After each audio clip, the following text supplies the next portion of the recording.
Good morning dear students, कैसे हैं आप सब लोग। ध्यान दें, हम 11th क्लास का चैप्टर 2 पढ़ रहे हैं, जिसमें हमने जाना था बोहर मॉडल के बारे में। उसके लिमिटेशंस पढ़े थे हमने, बोहर मॉडल के लिमिटेशंस क्या क्या हैं। उसके बाद कल मैंने बोला था एक ड्यूअल नेचर ऑफ रेडिएशन और मैटर पार्टिकल कि ये ड्यूअल नेचर क्या होता है। देखिए ध्यान दें भाई, ड्यूअल का मतलब क्या होता है? दोहरा करेक्टर। ड्यूअल नेचर मीन्स दोहरा करेक्टर। आप आजकल फोन लेके आते हैं तो उसमें ड्यूअल सिम लिखा होता है कि एक से ज्यादा सिम डल सकती है, कि दो सिम डल सकती है, ड्यूअल सिम। तो उसी प्रकार ड्यूअल नेचर ऑफ मैटर, दो तरह का नेचर होता है। एक होता है पार्टिकल नेचर और एक होता है वेव नेचर।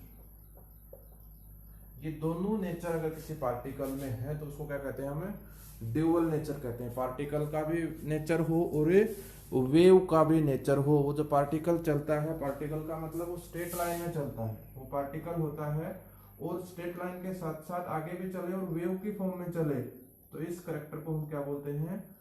Dual nature. इसको हम क्या बोलते हैं?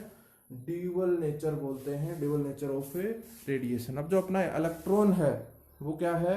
उसका नेचर कैसा है? ड्यूअल नेचर है। वो पार्टिकल ऐसे आगे भी चलता है और कैसे चलता है?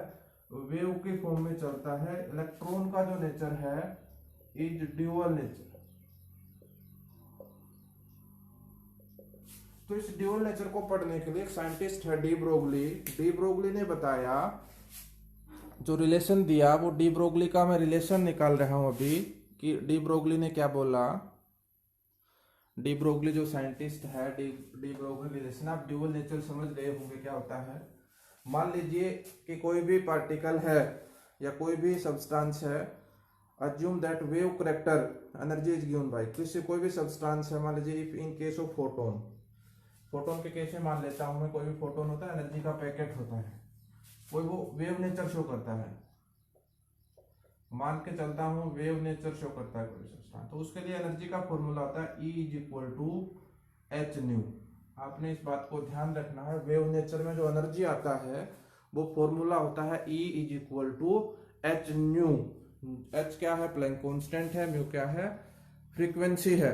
समझ गए होंगे आप इतनी बात, आपने इलेक्ट्रोमैग्नेटिक रेडिएशन में पढ़ा था। दूसरा, अगर मैं मान लेता हूं कोई भी है सब्सटेंस जो पार्टिकल नेचर शो करता है, अगर मान लीजिए पार्टिकल नेचर शो करता है तो उसका जो एनर्जी होगा वो E is equal to M C square. E is equal to M C square, आप फिजिक्स में पढ़ते हैं। E is equal to M C square Einstein के अकॉर्डिंग। m क्या है? Mass of the particle. c क्या है? Velocity of light. m क्या है? Mass of the particle. c क्या है? Velocity of light. अब हम क्या कर देते हैं, इन दोनों को क्या रख दें? बराबर रख दें। इन दोनों को क्या रख दें? बराबर रख देते हैं, क्योंकि दोनों एनर्जी की फॉर्म है। H nu is equal to क्या हो जाएगा? दोनों को बराबर रख दें। इक्वेशन 1, ये इक्वेशन क्या है? 2 है, दोनों को बराबर रख देता हूं। H nu is equal to M C square. ठीक है भाई। अब जो न्यू आप पढ़ के आए हैं वो क्या पढ़ के आए हैं? C by lambda. जो न्यू होता है वो क्या होता है भाई? C by lambda. इसके जगह रख देते हैं H C by lambda is equal to M C square. एक सी से एक सी कैंसिल हो गया। ठीक है, आई बात समझ में इतनी। और एच अपॉन लेमडा कितना आ गया? M C. अगर मैं यहां से लेमडा निकालू, लेमडा को इस साइड लेके जाऊं, सी को इस साइड लेके आऊंगा, तो फॉर्मूला क्या बनेगा?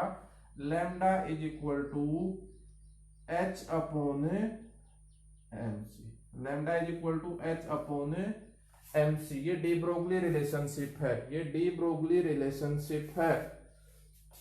ध्यान देंगे इस बात का थोड़ा सा कि एनर्जी मैंने वेव के लिए माना क्या? Is equal to H nu, और अगर पार्टिकल है तो एनर्जी आइंस्टीन के according is equal to M C square. अब ये रिलेशन आया, lambda is equal to H upon M C. ये एच लैम्डा क्या है? वेवलेंथ है। एच क्या है? प्लैंक कांस्टेंट है। एम क्या है? मास ऑफ एन ऑब्जेक्ट है। सी क्या है? वेलोसिटी ऑफ एन ऑब्जेक्ट है। तो सी की जगह क्या लिख सकता हूं मैं? वेलोसिटी। तो देखो फॉर्मूला क्या बन जाएगा? H is equal to H upon M V. ये भी फॉर्मूला है डी ब्रोगली का। और देखो M V mass into velocity. Mass into velocity क्या होता है? Momentum p। इसके जगह p भी रख सकता हूं मैं, h अपॉन p। ये है relationship between lambda and momentum mass and velocity, ये किसने दिया था? डी ब्रोगली नामक साइंटिस्ट ने हमें ये बातें बताई थी। अब थोड़ा सा ध्यान दे भाई, अब ध्यान दे कि जो बॉल है, आपने देखा होगा बॉल है, मान लीजिए मैं फॉर्मूला एक बार यहाँ लिख लेता हूँ। मेन फॉर्मूला ये है, lambda is equal to H upon M V. Lambda is equal to H upon M V. मान लीजिए कोई बॉल है 10 ग्राम का, कोई बॉल है 10 ग्राम का। आपने देखा होगा, आप क्रिकेट मैच देखते हैं तो जो बॉल चलता है वो जब ऐसे जमीन के सरफेस के ऊपर ऐसे डांसिंग करते हुए आगे की साइड भी चलता है और वेव नेचर में भी चलता है। लेकिन हम फिजिक्स में तो इसको क्या कहते हैं कि बॉल का कैसा नेचर है? पार्टिकल नेचर है, वेव नेचर नहीं है। ऐसा क्यों? और इलेक्ट्रॉन को हम कहते हैं, जो इलेक्ट्रॉन है उसको बोला जाता है कि वो ऐसे वेव में चलता है, वो ऐसे आगे स्टेट भी चलता है और वेव में भी चलता है। बॉल को हम ओनली मानते हैं, पार्टिकल मानते हैं, इलेक्ट्रॉन को particle as well as wave nature मानते हैं। ऐसा क्यों? ध्यान दे भाई थोड़ा सा। ऐसा इसलिए, जो फॉर्मूला लिखा हुआ है lambda is equal to H upon M V. ठीक, कोई भी बॉल है उसका कुछ वेलोसिटी होगा, इसका मास कितना है? 10 ग्राम। यहां आप जितनी ज्यादा बड़ी चीज से इसको डिवाइड करोगे, जितना ज्यादा बड़ा ये वैल्यू होगा उससे डिवाइड करोगे, लैम्डा उतना ही क्या आएगा? छोटा आएगा। वेवलेंथ उतना ही क्या आएगा? कम आएगा। मैं एच की वैल्यू रखूं 6.634 इंटू 10⁻⁻34, एम की वैल्यू रखूं, वी की वैल्यू रखूं, ये वैल्यू जितनी ज्यादा होगी, मास मींस जितना ज्यादा होगा, वेवलेंथ उतना ही क्या आएगा? कम आएगा। और वेवलेंथ होता क्या है? वेवलेंथ होता क्या है? इनके बीच का दूरी। अगर ये कम है, ये लैम्डा कम है, मींस हम ऑब्जर्व नहीं कर पाएंगे। वो वेव की फॉर्म में है जरूर, लेकिन ये वेवलेंथ कम होने की वजह से हम ऑब्जर्व नहीं कर पाते। लेकिन इलेक्ट्रॉन के केस में क्या होता है? इलेक्ट्रॉन का मास कितना होता है? आप जानते हैं 9.11 इंटू 10⁻⁻31 kg। इलेक्ट्रॉन का मास बहुत ही कम होता है। यहां जितनी कम वैल्यू रखोगे m की जगह, जितनी कम वैल्यू आएगी, लैम्डा की वैल्यू उतनी ही क्या होगी? ज्यादा होगी। मींस हम जो दो वेवलेंथ के, मींस दो क्रस्ट और ट्रफ के बीच की जो दूरी होती है उसको क्या बोलते हैं? लैम्डा। ये जितना ज्यादा होगा हमें वेव दिखाई देगा, ये जितना कम होगा, ऑब्जर्वेबल नहीं होगा, तो वो पार्टिकल हमें, वो सब्सटेंस हमें वेव की फॉर्म में चलते हुए दिखाई नहीं देगा। हालांकि वो चल रहा है। बॉल आप देखते हैं क्रिकेट मैच में, ग्राउंड में ऐसे चलती है, आपने देखी है, लेकिन हम पार्टिकल नेचर मानते हैं। क्यों? क्योंकि बॉल का मास ज्यादा है, इलेक्ट्रॉन का मास कम है। ये डी ब्रोगली हाइपोथेसिस से हमें पता चलता है। डी ब्रोगली हाइपोथेसिस से हमें पता चलता है। आप समझ गए इलेक्ट्रॉन का करैक्टर कैसा है? ड्यूअल नेचर है। इलेक्ट्रॉन कैसा है? ड्यूअल नेचर का है, कि इलेक्ट्रॉन दोहरा नेचर शो करता है। अब derivation of bore postulates of angular momentum from the de Broglie equation. ये जो डी ब्रोगली इक्वेशन है, इससे हमने क्या निकाल देंगे? हम जो बोहर का एक पोस्टुलेट था, M V R is equal to N H upon 2 pi, M V R is equal to N H upon 2 pi, जो एंगुलर मोमेंटम का जो फॉर्मूला था, ये वाला था। अपने बोहर मॉडल पढ़ा हो तो लास्ट मेन पॉइंट उसका वही था। हम इसको प्रूव कर देंगे। आज हमने मान लिया, पहले तो हम मानते थे इलेक्ट्रॉन ऐसे चलता है, लेकिन इलेक्ट्रॉन ऐसे चलता है सीधा, और किस फॉर्म में चलता है? वेव के फॉर्म में चलता है। इलेक्ट्रॉन सीधा भी चलता है, और किस फॉर्म में चलता है? वेव की फॉर्म में चलता है। हमें पता चला किससे? डी ब्रोगली ने बताई ये बात कि electron particle as well as wave nature show करता है। तो ये बात अगर डी ब्रोगली ने बताई, तो देखो जो एंगुलर मोमेंटम है, इसका जो सर्कमस्टांस होगा वो क्या होगा? 2 पाई आर। ये किसके बराबर होगा? कि कितनी वेवलेंथ है ये, कितनी लैम्डा है ये, कितनी है भाई? N lambda. 2 pi R is equal to किसके बराबर, एन लैम्डा के बराबर हो गया। आप जानते हैं डी ब्रोगली हाइपोथेसिस से lambda is equal to H upon M V. Lambda is equal to क्या होता है, एच अपॉन एम वी। ये हमने रिलेशन निकाला थोड़ी देर पहले। अब इस लैम्डा की जगह रख देते हैं 2 pi R is equal to N H upon M V. ठीक है भाई। अब इस एम वी को इस साइड देते हैं, आर तो है ही, क्या गया, M V R is equal to N H upon इस 2 पाई को इस साइड डिवाइड कर देते हैं। ये बोहर का पोस्टुलेट था, किसने प्रूव कर दिया, डी ब्रोगली हाइपोथेसिस से हमने प्रूव कर दिया। ठीक है, which is bore postulates of angular momentum. ये एंगुलर मोमेंटम का था, आपने पढ़ा था। देखो एक पर्सन लिखो, what will be the wavelength of A ball of mass 0.1 kg। 0.1 kg का कोई बॉल है, 0.1 kg, moving with velocity 10 metre per second. Mass दे दिया बॉल का, वेलोसिटी दे दिया बॉल का 1 मीटर पर सेकेंड। हमें क्या निकालना है, वेवलेंथ निकालना है। h का वैल्यू कितना होता है, 6.634 इंटू 10⁻⁻34 डिवाइडेड बाय मास कितना 0.1 kg, वेलोसिटी कितना 10 मीटर पर सेकेंड। कैलकुलेट कर देंगे, क्या आ जाएगा, वेवलेंथ आ जाएगा। इस फॉर्मूले के ऊपर बेस्ड आप कुछ न्यूमेरिकल्स को निकाल सकते हैं। ये जो फॉर्मूला है इसके ऊपर बेस्ड आप बहुत सारे न्यूमेरिकल करके देख सकते हैं। अब नेक्स्ट जो प्रिंसिपल है वो है Heisenberg uncertainty principal. Heisenberg uncertainty principal.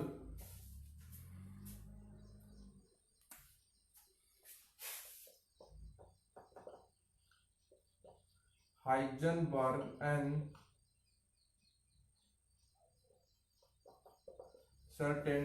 Principal. Heisenberg uncertainty principal. Heisenberg जो साइंटिस्ट था उसने एक प्रिंसिपल दिया जिसका नाम है अनसर्टेनिटी। Heisenberg uncertainty principal.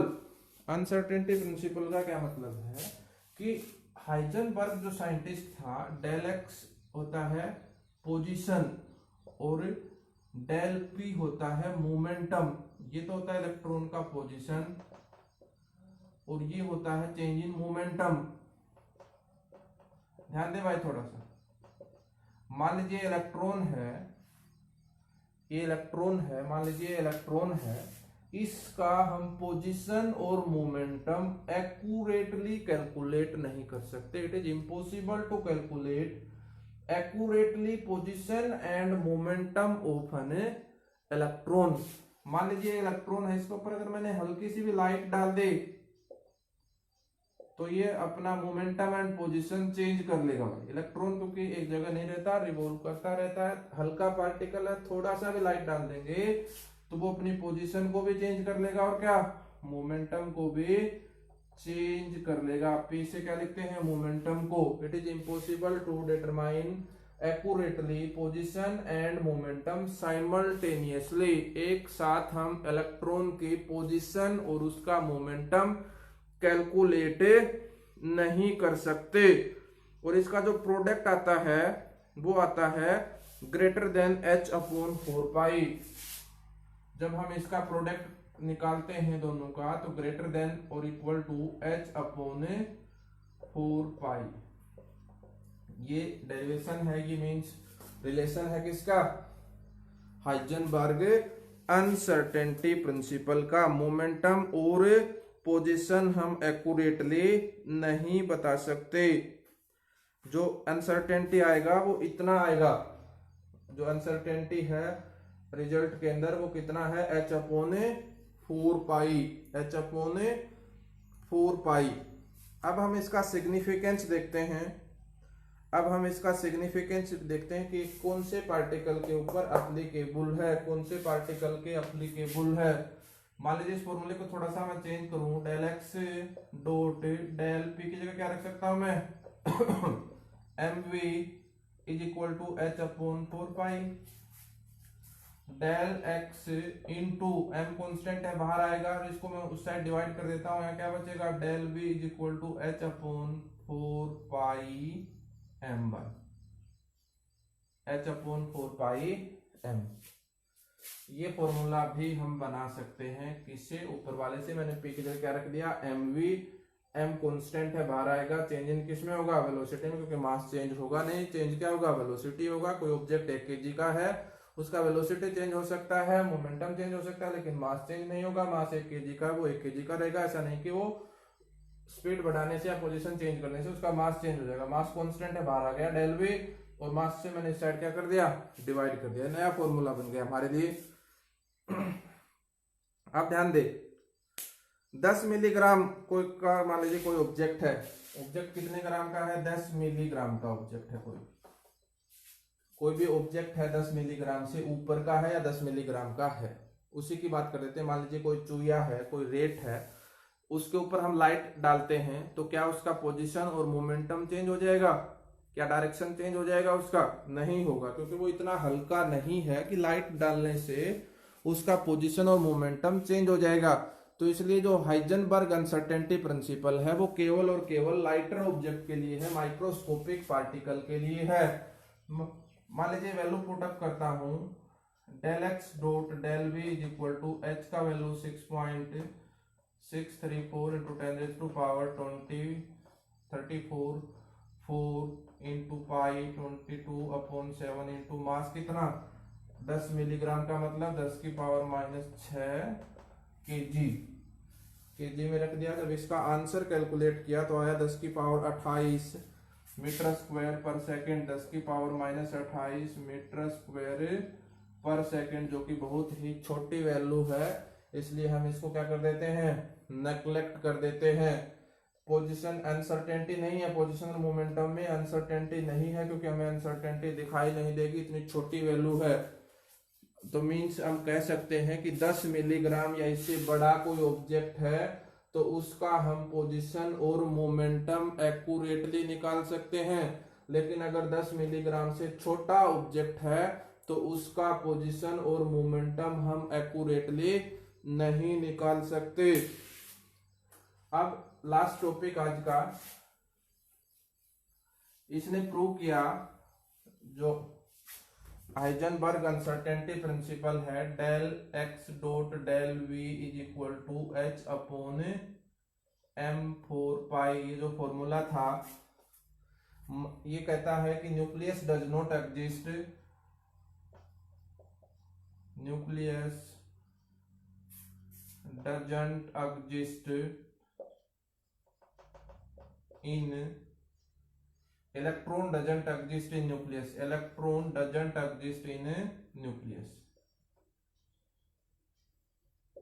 कि इलेक्ट्रॉन न्यूक्लियस में एग्जिस्ट नहीं कर सकता। ऐसा क्यों कि इलेक्ट्रॉन न्यूक्लियस में एग्जिस्ट नहीं कर सकता, ऐसा क्यों? ऐसा इसलिए भाई, ध्यान दे थोड़ा सा, कि जो एटम का रेडियस होता है, न्यूक्लियस का जो रेडियस होता है, जो कोई भी न्यूक्लियस है वो 10 की पावर -15 मीटर होता है। ध्यान दे, मान लीजिए हम अज्यूम कर लेते हैं कि इलेक्ट्रॉन किसके अंदर है, न्यूक्लियस के अंदर है। इलेक्ट्रॉन किसके अंदर है, अज्यूम कर लिया मैंने, हम प्रूव कर देंगे नहीं हो सकता कि न्यूक्लियस के अंदर है। तो इसका पोजीशन कितना चेंज हो सकता है, 10 की पावर -15, मींस डेल एक्स किसके बराबर है, 10 की पावर -15 मैक्सिमम मान लिया मैंने। ठीक है, अब हम इसकी वेलोसिटी निकालेंगे। यहां से डेल एक्स मुझे पता चल गया कितना, 10 की power -15 into del V is equal to H का वैल्यू 6.34 भी हो सकता है, into 10 to power 23, mass electron का कितना 9.11 into 10 to power -31 kg, 4 into pi. यहाँ से डेल वी वेलोसिटी निकाला मैंने, आया 6.34 into 10 to power -34 divided by 9.11 into 10 to power -31 into 10 to power -15 into 4 into पाई। जब हम इसका आंसर कैलकुलेट करते हैं तो आता है 5.77 into 10⁻10, 5.77 into 10⁻10 metre per second. अब ध्यान दे, वेलोसिटी देखते हैं, वेलोसिटी कितना ज्यादा आ गया। वेलोसिटी लाइट का कितना होता है, c = 3.8 into 10⁸8 metre per second. Light के वेलोसिटी से कहीं ज्यादा है, लाइट के वेलोसिटी से कहीं ज्यादा वेलोसिटी है, जो कि पॉसिबल नहीं है, जो कि पॉसिबल नहीं है। इसलिए electron does not exist in the nucleus, electron does not exist in the nucleus, क्योंकि उसका जो वेलोसिटी है, अनसर्टेनिटी इन वेलोसिटी है, वो पॉसिबल ही नहीं है। ठीक है, थोड़ा सा ध्यान देना इस क्लास के ऊपर, वेरी वेरी इंपॉर्टेंट क्लास है। धन्यवाद, have a very nice day.